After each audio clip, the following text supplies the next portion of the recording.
Hey guys, and welcome to your AMI day. If you saw my earlier announcement about a Google Meet, please just disregard that. We are not meeting on Google Meet today.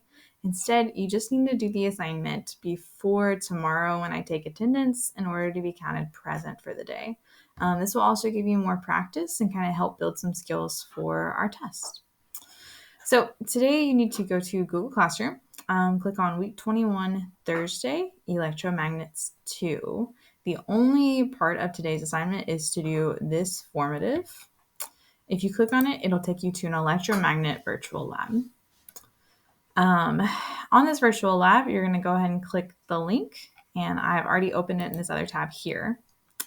So this virtual lab works a lot like the one that we did in class. However, there's a few other things that we can change. And if this wasn't blocking everything, you could see that there are filings down here and that the number of filings remaining, I want to say that's 498, but it's hard to see it. So there's a couple things you can change. You can change how thick the wire is. So from thick, medium, and thin. And you'll notice that our output in watts is going to change when I change those things. The other thing that changes is the wire material, so what the wire is made out of. You can make the wire made out of aluminum, copper, or string. And then finally, you can also increase what's called the number of winds around the core. And what that does is the same thing as our number of loops around our nail. It just increases the amount of surface area that the wire is in contact with. And sorry, that's my dog chasing my cat. Down here, you're going to be able to report your findings by looking at how many filings are remaining. So how many things were you able to pick up? If we go back to the virtual lab, there's a couple questions about what you think the iron filings mean.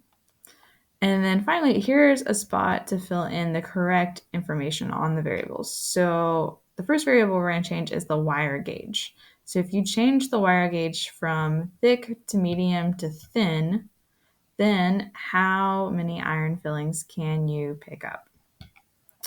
So you're going to put two numbers, both the number remaining and the number that you were able to pick up, which here you should have it down here. Again, it's hard to see on my screen because this is blocking it, but you just got to enter this number in. That's the filing numbers remaining.